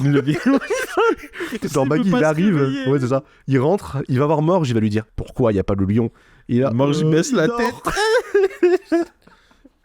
Non, c'est trop galerie. Là, ils ont vraiment réussi ce côté clown de Baggy, je trouve, ils ont vraiment réussi. Et en même temps, t'as Nami qui essaie de s'échapper de ce truc-là, et quand elle sort, on voit quand même que le village a été détruit. Elle s'échappe en jetant le chapeau de Luffy en l'air, alors qu'elle sait que c'est son trésor le plus précieux. Ouais, pas sympa de la part de Nami. Pas sympa. Pas sympa. Après, à ce moment-là, elle connaît pas beaucoup Elle a navigué. Ils viennent de se rencontrer. Voilà. Donc, encore une fois, Nami, elle est fourbe dès qu'elle a l'occasion. Continue de le répéter, on n'est pas ton équipage. Et donc, Nami, en jetant le chapeau, en fait, elle sait que Luffy va étirer son bras. Et en fait, elle dit à Baggy, regarde, je t'ai ramené un fric. Une bête de foire. Une bête de foire, voilà, pour ton équipage. Et donc, elle jette le chapeau de Luffy. Luffy tend son bras pour récupérer, naturellement, et son bras s'étire, évidemment. Et donc, c'est un peu comme ça. Ça remplace un peu le côté Nami qui, entre guillemets, livre Luffy à Baggy au début. Voilà, c'est condensé dans ce petit moment-là, on va dire. Du coup, Nami arrive à sortir du chapiteau avant de se faire rattraper par les membres de l'équipage de Baggy. Mais du coup, à l'extérieur, tu vois que la ville a été dévastée. Genre vraiment, il n'y a rien dessus. Tu vois qu'une rue. Tu vois, pareil, ils ont fait qu'une rue, mais ils l'ont super bien fait. Tremblement de terre. Voilà. Et donc, tu comprends que c'est Baggy qui a fait ça. Et donc, elle va être d'autant plus énervée contre Baggy. Parce qu'on le rappelle, on ne sait pas encore trop pourquoi, mais Nami, elle déteste les pirates. Depuis le début, que ce soit dans le manga ou même ici. Elle le reprécise, on ne l'a pas précisé. Mais dès qu'elle rencontre Luffy et qu'il lui dit « je suis un pirate », elle dit « ah ». Je déteste les pirates, toujours. Et donc, Baggy a ce côté sadique, mais fun, qu'on retrouve aussi dans le manga. Je le trouve... Enfin... on va dire ça beaucoup pour les acteurs et tout, mais vraiment génial. Et en tout cas, pour moi, toute la comédie à ce niveau-là, ça marche de fou. C'est pas les mêmes blagues, mais c'est le même esprit. Il est nul, quoi, mais... Mais c'est un tyran, mais un tyran qui arrive pas bien à faire ses trucs, quoi. Ouais. Genre, il lui manque la mise en scène. Il veut faire de la mise en scène dramatique et il y arrive pas. Parce que justement, le gars qui est aux lumières, il arrive pas à suivre. C'est pas très bien coordonné, tu vois, dans son équipage. Il y a du coup Nami et Zoro qui se font capturer et mettre à l'écart. T'as Baggy qui va torturer Luffy pour essayer de lui faire dire où est-ce qu'elle est la map. En essayant de l'étirer, du coup, comme une bête de foire. C'est vraiment un show, tu vois, comme si c'était un show de chapiteau. Et Luffy qui crie. Alors que ça lui fait rien, qui est vraiment en mode je participe. Ouais, genre, c'est le cirque, c'est rigolo. Ah ouais, c'est ça. C'est un petit peu ça, tu vois. Alors qu'il peut se barrer quand il veut. Wow, il y a un moment, il va se libérer. Il se libère en fait quand il veut. Il est élastique, donc il peut enlever ses chaînes, tu vois, facilement. Et du coup, voilà, il joue avec Baggy jusqu'au moment où Baggy va le confronter un petit peu en lui parlant de Shanks. Ça nous donnera aussi la suite du flashback de Luffy. On y revient juste après. Avant ça, je voulais parler d'une chose. Très important. La meilleure entrée de chant de tous les temps de Kabaji. Elle est magnifique. T'as Zoro et Nami qui sont capturés du coup. Et t'as Kabaji qui arrive sur son monocycle. Il rentre dans une porte et il fait une sorte de petit virage. Petit tour. Mais vraiment inutile. Avec un petit regard vers Zoro. Ouais, en mode de haine. Du monocycle. La première fois que j'ai vu ça, j'ai explosé de rire. Ça m'a tué de rire. Je l'ai remis la scène 3-4 fois. J'en pouvais plus. J'ai tapé un fou rire. C'était pas possible. Non, cette entrée de chant est magnifique. On va avoir Zoro et Nami qui vont se libérer évidemment. T'as Luffy au milieu qui se libère aussi dès que Baggy va l'embrouiller. Et donc ils vont se retrouver tous les trois dans le chapiteau à se battre contre Baggy. Entre temps, du coup, on a Baggy et Luffy qui avaient parlé de Shanks. Il y a juste ça que j'ai oublié de dire. On a la suite du flashback de Luffy. Il y a le bandit qui revient au bar quand Shanks n'est pas là. Et Luffy qui les insulte un peu et qui dit ouais, barrez-vous, machin. Et il se fait hagar. Et là, Shanks allait partir, mais il s'est dit c'est bizarre, Luffy il est pas venu. Comme dans le manga en fait. C'est un peu comme dans le manga. Et du coup, il sort la fameuse punchline, tu peux me verser un verre dessus et je le laisserai passer. Mais si tu touches à un de mes amis, tu vas payer. Il le fait, c'est un peu moins stylé quand même. C'est vrai, tu peux pas faire plus iconique de toute façon que cette scène dans One Piece. Yes. La scène de Lucky-Roo, de profil, qui mange son poulet et qui tire. C'est. Lucky-Roo. En plus, c'est vraiment celui, tu te dis, il est rigolo. Ouais, exactement. Et il fait un truc le plus sans pitié, tu vois. Surtout, ce qui est trop cool, c'est qu'on voit quand même les pirates de Shanks se battre. Et c'est trop cool, tu vois tout de suite la synergie. Ils se battent par petits groupes de 2, ils se couvrent les uns les autres. T'as cette scène où genre t'as un gars qui étrangle Lucky-Roo et t'as Yasop qui essaye de le viser, il y arrive pas et du coup il va tirer sur le côté. Et Yasop, ça va rebondir. Ouais. Donc on le sait, c'est le père d'Usopp, c'est un putain de bon sniper. Et du coup il tire une balle à côté qui rebondit et qui touche le mec. Et ils se battent trop bien, ils s'enchaînent. T'as Lucky-Roo qui se bat avec son poulet. C'est à mourir de rire. Et tu sais, c'est vraiment un combat qui est trop stylé. Et à la fin, ils ont perdu Luffy, évidemment, comme dans le manga. Et non, et en fait, on revient dans le chapiteau, et j'ai oublié aussi cette partie-là qui est trop bien. C'est la torture que Baggy fait à Luffy. Comment il a fait pour... Ah oui, donc Luffy qui s'était échappé. du truc. On s'est ellipsé, mais il se fait bagarre. Ouais. Très rapide. Et là, Buggy révèle son pouvoir. Et il a caché une main derrière Luffy. Ah oui. Avec un gaz qui endort encore une fois. Exactement. Le reveal du pouvoir, dans le manga, ça se passe contre Zoro. Là, ça se passe contre Luffy, où en fait, il cache sa main et il endort Luffy par la fourberie, évidemment. Et donc, quand Luffy se réveille, c'est après le flashback. Et donc, Luffy se réveille dans une sorte de cage avec l'eau en verre, avec de l'eau qui commence à monter. Très truc de... Bah ouais, magicien en fait. Ouais, c'est le truc de magie. C'est le coup classique de la meuf qui arrive qui rentre attachée et qui arrive à s'échapper. Ouais, c'est un peu ce délire là. Et donc évidemment, l'eau de mer, ça affaiblit Luffy. Donc Luffy est en mauvaise posture. Baggy lui dit, bah vas-y, dis-moi où est la carte maintenant. Et il y a l'eau qui commence à monter petit à petit.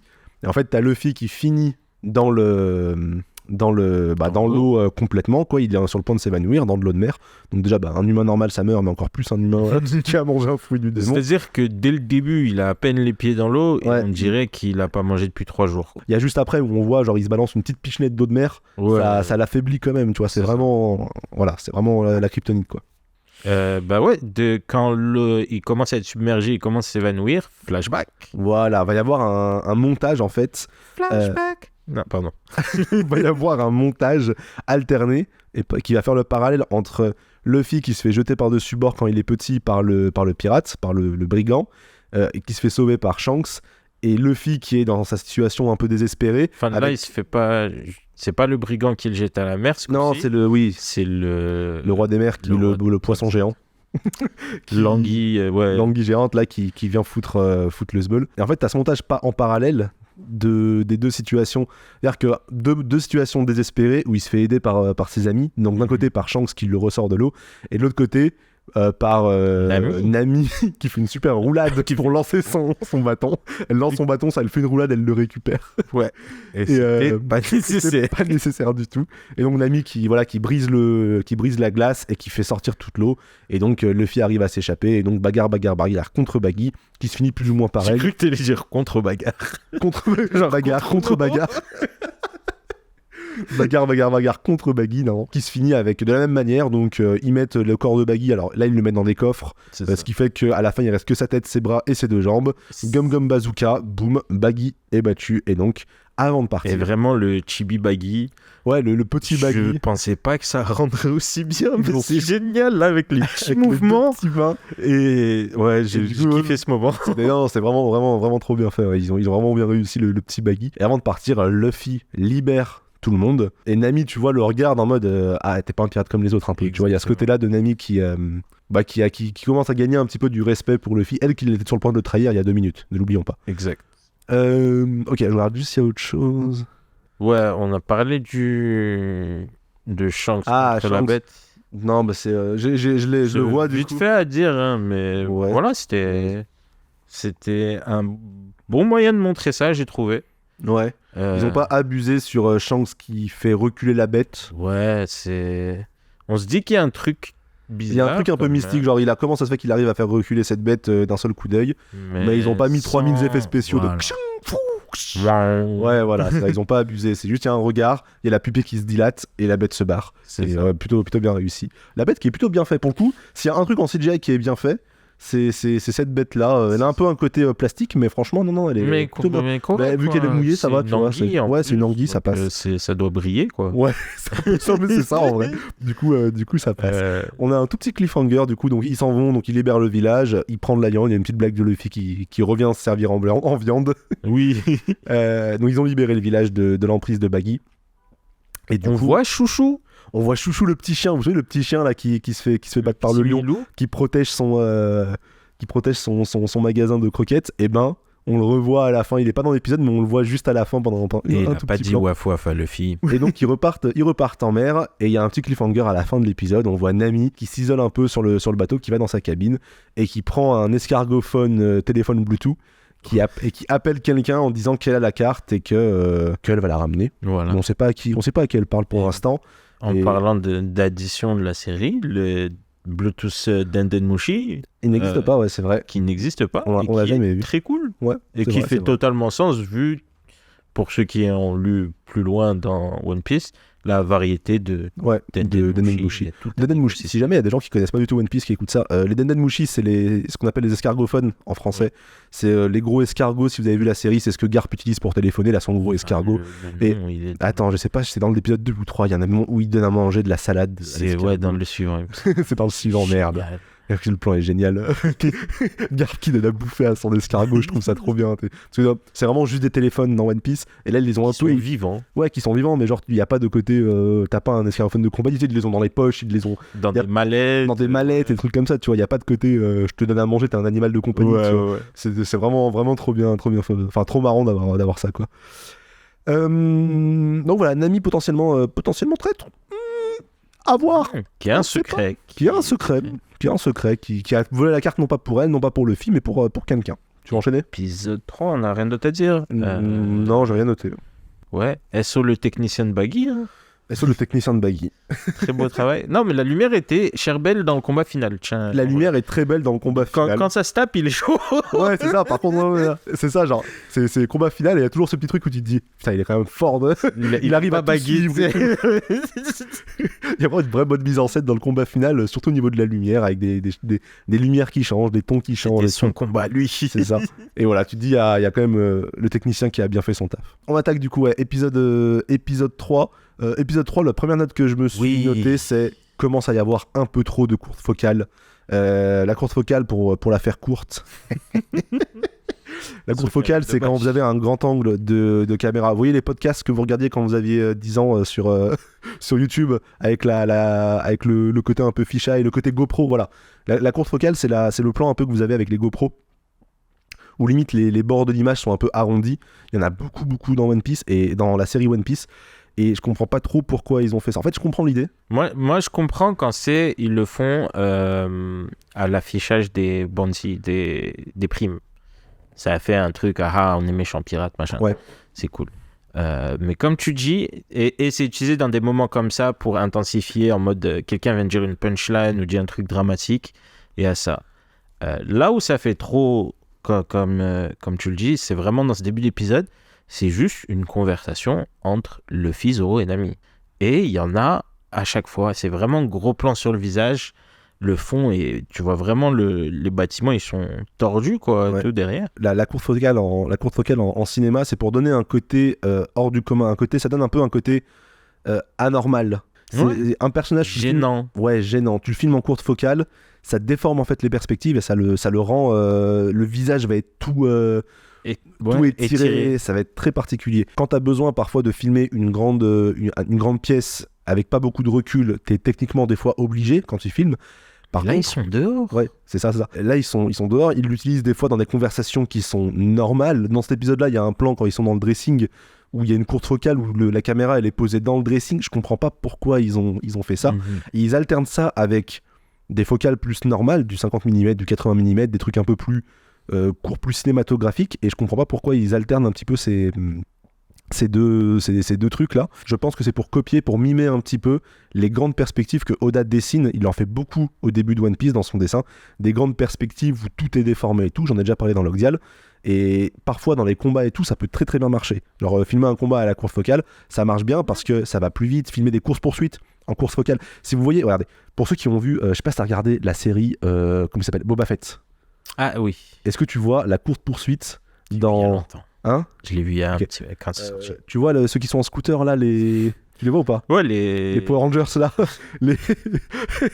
ouais, quand ils fondent les Power Rangers. Oui, il y a une sorte de course poursuite en scooter dans la ville là, dans Star Wars. Ouais. Et en fait, la course poursuite est ultra lente. Pourquoi? C'est pas parce que les véhicules vont lentement, c'est parce qu'ils sont filmés avec la mauvaise focale. S'ils avaient filmé ça avec de la courte focale, ça aurait été... on aurait eu l'impression de vitesse. Donc ça donne cette impression de vitesse, la courte focale.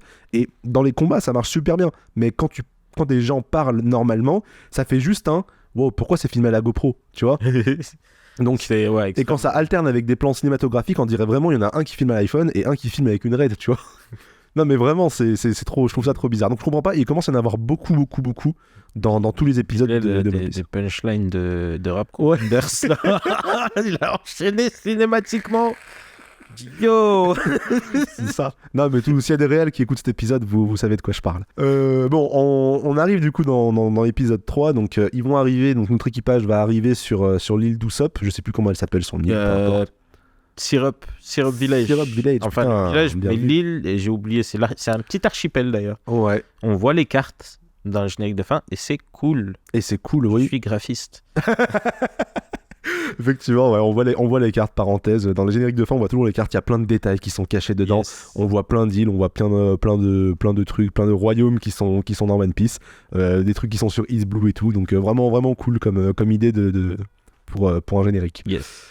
Ils arrivent sur l'île d'Usopp. Première chose qu'on voit, c'est le Going Merry, le bateau qu'ils vont récupérer à la fin de l'épisode. Et là, ça spoil la fin de l'arc d'Usopp. Je suis désolé, ils vont récupérer un bateau.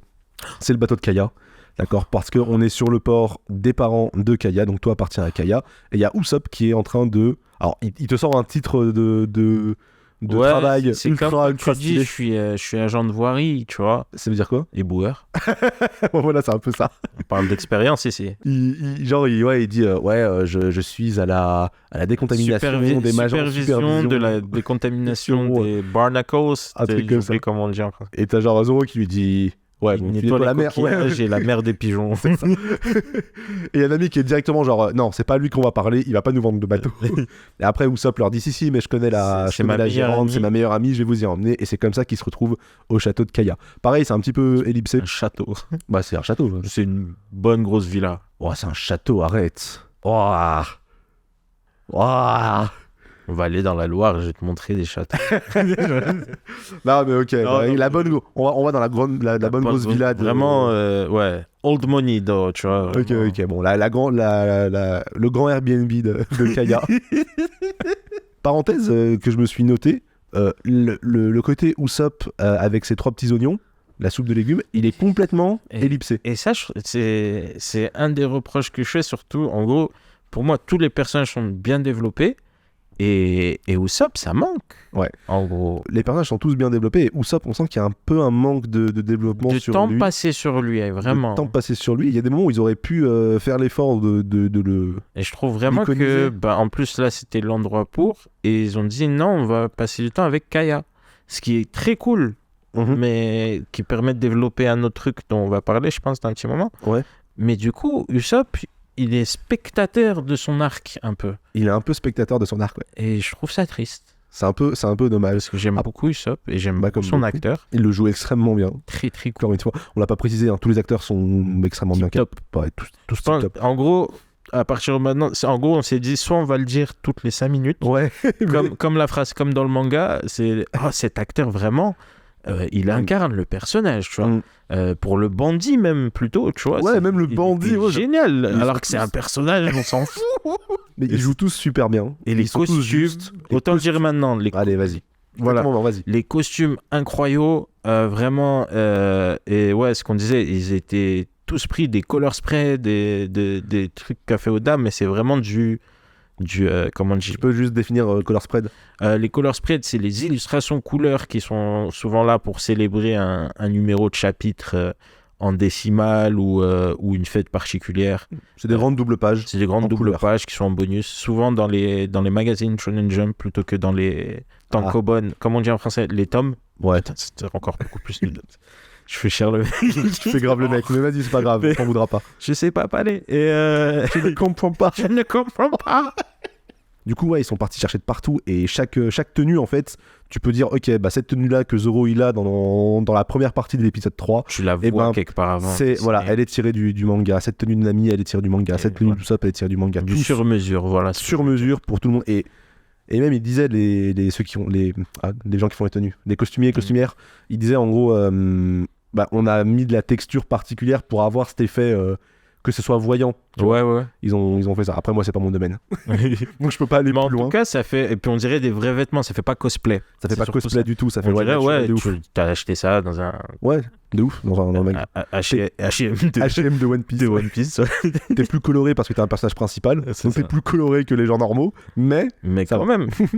Mais comme je disais pour l'équipage de Shanks, c'est pas trop abusé, c'est pas eux qui sont ultra colorés et Mais ceux tout qui le monde font- a des styles variés. Et j'ai l'impression que même pour les personnages de fond, Ils ont quand même ils ont taffé le truc. les trucs dessinés ou de l'animé. Donc voilà, on va se retrouver donc dans la maison. Encore une fois, on va le dire à chaque fois, mais ils ont mis un seul lieu principal, donc la maison de Kaya, le Airbnb de Kaya, où tout va se passer quasiment, où tout l'épisode va se passer, ce qui fait que tu as moins besoin de lieux, et donc ça te coûte moins cher, et donc tu peux plus mettre de budget pour faire en sorte que le lieu il soit trop bien. Usopp va les emmener dans le château, ils vont tomber sur Bushi, Cham et Krapadol, le majordome. Kaya va les inviter à venir manger chez eux et tout, parce que du coup elle est gentille, elle veut bien les inviter. Luffy, lui, ce qui l'intéresse c'est d'avoir le bateau, évidemment, lui il veut juste avoir le bateau. Et donc Krapadol leur dit allez vous changer et vous doucher parce que vous n'allez pas manger avec nous en étant tout crado. Et donc ils en profitent pour faire une petite séance d'essayage dans le dressing de Kaya. Et c'est marrant, il y a un peu cette conversation, il y a Luffy qui dit mais comment quelqu'un peut avoir autant de vêtements ? Et Nami va lui répondre un truc du genre avec ces gens-là, c'est pas une question de combien, ils sont jamais rassasiés, tu vois. Ouais. La vision de Nami de la richesse, elle est vraiment unidirectionnelle à ce moment-là, et elle est vraiment en mode tous les riches sont des bâtards. Et ça va changer un petit peu au cours de l'épisode quand elle va D'ailleurs, elle est là en plus. Si je peux mettre quelques trucs dans la poche. Ah oui, elle est venue pour voler, un ami évidemment. Gêner, ah oui, une amie est complètement venue pour voler, pour rafler tout chez Kaya, ça c'est sûr et certain. Et d'ailleurs, ça voulait même ils avaient fait un pari avec Nami, Luffy. Ouais. Luffy dit moi je te parie, je peux convaincre Kaya d'avoir le bateau, mais elle direct elle va parler à Zoro en mode on va voir la sécurité et comment on chourave un bateau. Ouais, c'est ça. Là, c'est marrant la confiance qu'ils ont en leur capitaine, mais ils savent pas encore que Luffy peut tout faire. On les voit dans ce dressing et c'est là où il y a le montage incompréhensible où vraiment t'as des champs contre champs où ça alterne avec du grand fisheye avec de la courte focale et tout, où vraiment je trouve c'est mal monté. Ouais, c'est les deux moments, enfin c'est sur cet épisode j'ai l'impression parce que je le voyais plus trop après, où dans des conversations, je pense qu'ils essayent de montrer en mode que c'est un peu conflictuel, tu sais, avec Nami. Peut-être. Qui est un truc anormal. Voilà. Et donc... Mais du coup, ça fait bizarre parce que on l'a vu, tu sais, avec le Dendenmushi et tout. Ouais. Enfin, je ressens pas ce besoin d'accentuer ça en mode où c'est gênant parce qu'on sait qu'il y a une autre menace de toute façon pour le moment. Ouais. Et si c'est juste pour montrer en mode il y a une dissonance dans le groupe et ils sont pas encore un équipage. Ils vont très bien le faire après. Voilà. Et du coup, c'est pas le moment. Là, on voit que c'est plus on est ensemble par nécessité. Il y a que Luffy qui y croit parce qu'il le rappelle vocalement aussi, tu vois. Donc il y a pas besoin de jouer sur cette tension là. Ils vont montrer un peu la dissonance dans l'équipage à la fin de cet épisode, au début du suivant, si je dis pas de bêtises. Mais bref. Donc voilà, ils se changent, ils vont manger du coup chez Kaya. Ils vont se retrouver à table avec donc Kaya et Krapadol et Krapador, Bushi et Cham qui sont en mode majordome. Alors c'est marrant, t'as Luffy qui va monter, en fait il se comporte pas du tout comme t'es censé te comporter chez des riches, tu vois. Il monte sur la table. Ouais, genre il va dire à Kaya, directement, est-ce que tu peux me passer ton bateau ? Il va faire son speech, je vais devenir le seigneur des pirates. Déjà il arrive, il dit je suis un pirate. Ouais. Alors que Usopp avait pas d'éclat. Non, à la base t'arrives pas, c'était évident de pas dire que t'es un pirate quand t'es un pirate normalement. C'est ça. Genre il arrive, oui on est des pirates et je vais devenir le seigneur des pirates. Et genre quand il dit ça, il est sur la table, t'as Krapadol qui a envie de le défoncer. Et on dirait il va faire une syncope quoi. Ouais. Il peut rien faire parce qu'il est encore dans son costume de majordome, il est encore dans son truc de majordome. Avec les cacas sur la veste. Et il a quand même l'air menaçant. Il a pas encore à ce moment-là, si tu le sais pas, il est juste un peu cringy. Ouais mais... Si tu le sais pas.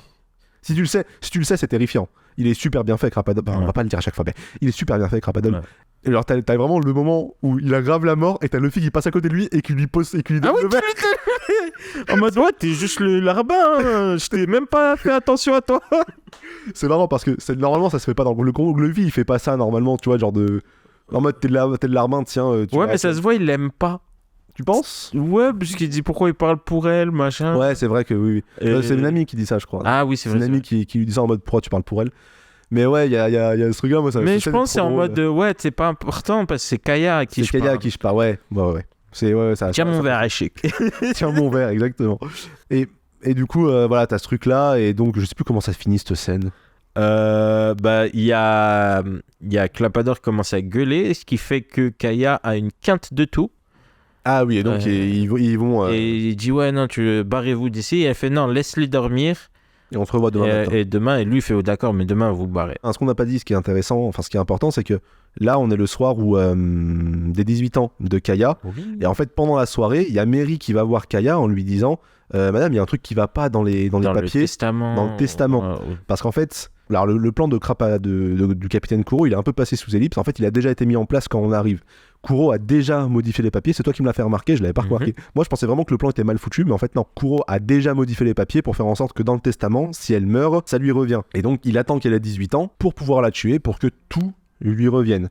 Le plan est un peu moins élaboré, mais ça fonctionne quand même. T'as Mary, du coup, le deuxième majordome en bouc, qui dit à Kaya oui, faudrait qu'on regarde et tout, et t'as Krapadol qui fait non mais ce soir c'est la fête, on en parlera demain. Ouais, vraiment dismissive, mais d'une manière gentille, casual, ouais, il montre pas que... Bah, c'est le chef majordome, voilà. Tu vois, il est dans son rôle. Tout le monde va se coucher, on a une scène où Krapadol du coup tue Mary, et cette fois il le tue vraiment, donc c'est le reveal. Désolé, j'ai soufflé dans le micro, mais c'était en mode...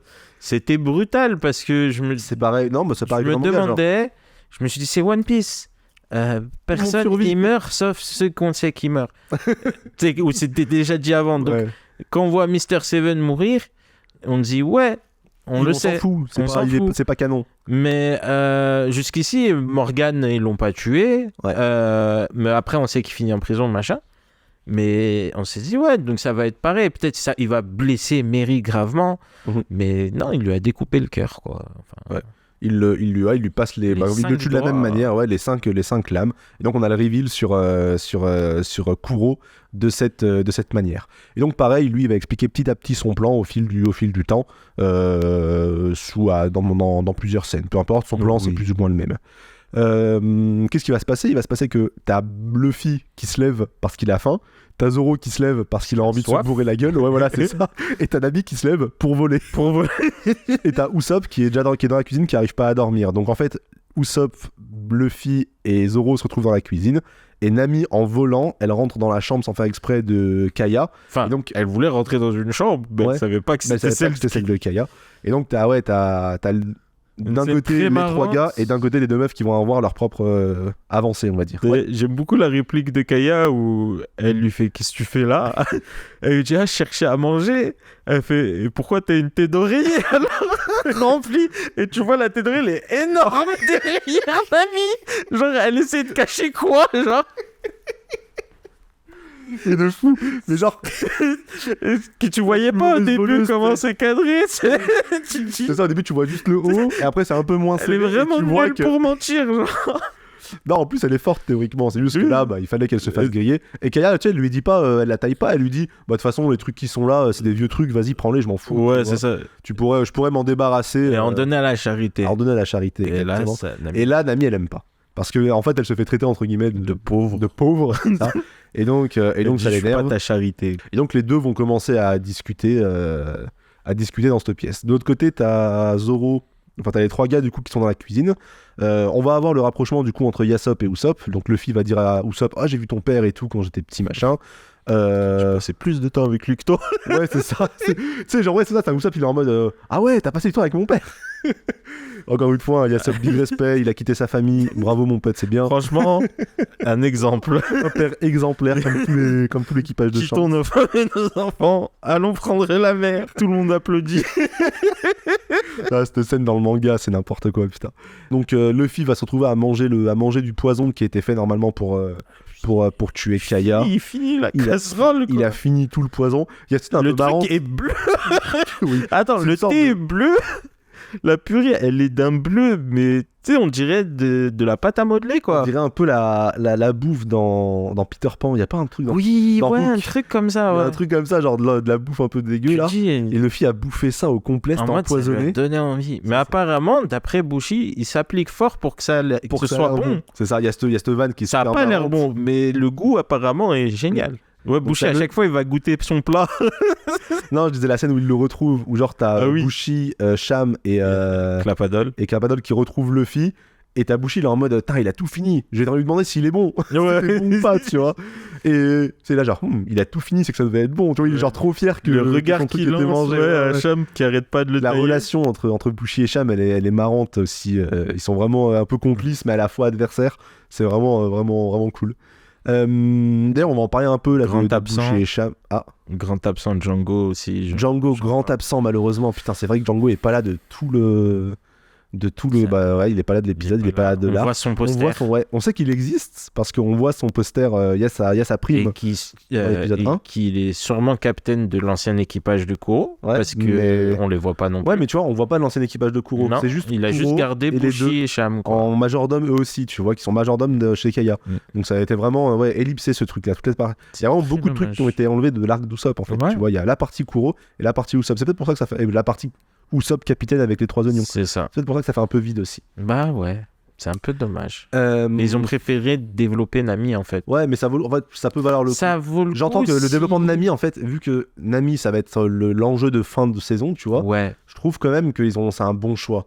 Et en fait, Usopp, ils peuvent le garder pour la saison 2, comme on disait oui, hier. oui, oui. Avant-hier, ou je sais plus quand, bref. On s'égare. Désolé. Non, mais t'inquiète. Donc, on va avoir Luffy qui est complètement full. On va avoir Zoro et... Alors, Zoro, putain, il va se faire... Oh là là, cette scène est ridicule. Ah oui, c'est. Usopp, alors, Ouais, ouais. Donc, attends, c'est Usopp. Usopp et Zoro qui descendent, qui voient le corps Ah oui, qui découvre Mary. Mhm. Et donc, Kuro monte ses pouvoirs. Donc, Kuro monte Enfin, ses ses pouvoirs, sa technique. Sa technique du pas de qui velours. il bouge très très vite. Ouais. Ce qui est, moi j'ai trouvé, voilà, c'est comment dire, c'est pas le truc le plus incroyable, mais c'est bien fait. C'est bien fait. Non, mais le déplacement rapide est bien fait. C'est pas... C'est très propre. Puis moi, ce que j'applaudis surtout, c'est la gestuelle de Kuro l'acteur. qui change vraiment en fait une fois qu'il est révélé. Mm. Il ne bouge plus de la même manière et ça va vraiment en mode ah je jouais. Mm. Ouais, ça, il est tout calme et tout quand il est en Crapadol, et dès qu'il devient Kuro, il se tient pas de la même manière. Mais après, même... Agile, Ouais. il a vraiment des mouvements en mode ben tu sais de chat quoi. Ouais, de chat. Et vraiment fort. Et ouais, et donc Zoro et Usopp. Zoro et Usopp se barrent en courant et Zoro se fait avoir d'une manière un peu très beaucoup nulle. Ouais. Qui Le est vocabulaire, hein, nous l'oublions pas. Le mec qui ramène Homme le de lettres. vocabulaire dans Nocdial. académicien Non, ouais, il se fait avoir, genre il se fait taper par Bushi dans avec le dos une avec bouteille en verre sur la tête et il s'évanouit nul à chier. alors qu'on l'a vu porter un coffre qui avait l'air de peser 500 kilos Non, mais c'est en mode normal sur l'épaule. Enfin, en fait, c'est ouais. Et- Si, comme tu disais hier, si ça avait été genre une brique, brique. un truc qui se casse, un truc lourd, une vraie façon de le faire tomber dans les pommes, on Mais aurait, juste ça aurait une été taille accepté. de Vinas. C'est, enfin, ouais, c'est pas comme ça que tu fais tomber Zoro, quoi. C'est bizarre, c'est un peu bizarre. Surtout quand, bah, c'est pas comme si c'était genre un mec de 200 kilos qui J'ai rien contre le plot de oh il l'assomme machin. Ouais, Le problème c'est vraiment la manière. la manière de le Tu- faire. Et je pense que ça nous choque nous en tant que fans de One Piece, mais quelqu'un qui a jamais vu, Ouais, peut-être. il se dit pas ouais je me prends une bouteille en verre je tombe parce qu'il pense pas peut-être Zoro À quel point il est. pur surhomme à ce moment-là encore. tu Ouais, c'est peut-être moins montré. On a cette scène qui est un petit peu ridicule malheureusement. Usopp, donc Kuro le laisse partir de la même manière que dans le manga. Il dit bon bah de toute façon tu peux dire Personne ce va que le tu veux. croire. Personne. Parce va que le croire. est-ce qu'on a parlé de ça ou c'est à ce moment-là qu'on a le flashback du sub? Non, Usopp il est présenté dès le début. On a le flashback quand il est petit qui dit les pirates arrivent, les pirates Ouais. arrivent. On a son petit flashback et puis donc il fait la même chose. Donc il retourne au village pour dire les pirates arrivent, les pirates arrivent. Mais Là, tout il y a monde le s'en même vieux qui lui dit Voilà, Get arrête, a job, bro. Voilà, ouais, il lui dit, c'est un peu ça. Genre, vas-y, va travailler, arrête, tu casses les couilles, tu vois. Franchement, ta mère. Non, mais il lui dit ça. Hein. Et il dit franchement, ta mère, la pauvre, c'est pas ce qu'elle voulait pour toi, quoi. Je me souviens plus vraiment. Et il dit un truc dans le genre. Hein. Mais ouais, voilà, donc personne ne croit Usopp, évidemment, sauf tadadam, Kobe, qui a été envoyé par Garp sur l'île pour récupérer, du coup, Chapeau de Luffy. paille, Luffy. Et donc, Kobe, donc, il entend Usopp parler de Luffy et de Crapador. Parce qu'il dit juste Il dit, qu'il y a des pirates sur Il y l'île. a des pirates, et voilà. Pourquoi personne me croit? Et Kobe arrive, il dit, si, moi je te crois. Quel héros. Quel héros ce Kobe. C'est la fin de l'épisode et ils vont aller du coup vers au château. Oh, man. Donc on se trouve avec cette situation là. Attends, on peut juste développer un peu Nami. Je sais pas si c'est Non. dans cet épisode. Je sais pas si c'est dans cet épisode ou pas. Attends, je regarde. Si, c'est là, il y a un début de la conversation. On le voit, elles sont en train de devenir potes. Ouais, elle deviennent un petit peu pote et en fait il y a ce délire là de. Ça permet de voir, comment Nami. Mm. Un peu Non, plus. mais tiens, tu sais quoi, regarde ce qu'on va faire. On va arrêter l'épisode là. On peut pas vraiment parler de. On a dit que le premier épisode c'était Ah no oui, spoil. no spoil. Donc si on commence à parler de cette relation entre Nami et Kaya, on va pas pouvoir en On parler. voit juste qu'elle s'ouvre un peu. Quoi. Nami voilà, s'ouvre un petit peu et se reconnaît un peu dans Kaya, dans cette personne qui est un peu enfermée dans sa maison d'or, on va dire, dans son château. Oui. donc voilà, on se rend compte que les deux se rapprochent un petit peu. Et donc on continuera de parler de ça dans le prochain épisode, où on fera, je pense, un épisode pour conclure toute la série. On pourra faire tout d'un coup, je pense. On essaiera d'aller un petit peu plus vite pour la suite de la série. On vous dit du coup à la prochaine, ça va arriver assez rapidement je pense. J'espère que ça vous a plu. N'hésitez pas à aller liker l'épisode, n'hésitez pas à nous suivre sur Instagram, n'hésitez pas à aller voir les épisodes sur YouTube parce que j'anime ce truc là moi-même. C'est cool, il y a un petit Vogue Mary. Il y a un petit Vogue Mary qui avance et tout, franchement allez voir sur YouTube, n'hésitez pas à interagir. Ça vaut le coup, en vrai, en plus tu vois, ça dure toute la longueur. Ouais, c'est intelligent. Tu le vois bouger et tout, et tu le vois bouger garder ça pendant super longtemps. Franchement, merci de me défendre, mais il n'y a pas autant. Toi, tu mets trop d'efforts. Je suis pas marketeur. moi non plus. Enfin bref, faites comme vous voulez. Prenez soin de vous. Lisez One Piece. Yes. Ciao. Lisez One Piece. Ouais, non, il y a pas de conclusion. Il n'y a pas de conclusion. Prenez soin de vous. Prenez soin de vous. C'est ça la punchline.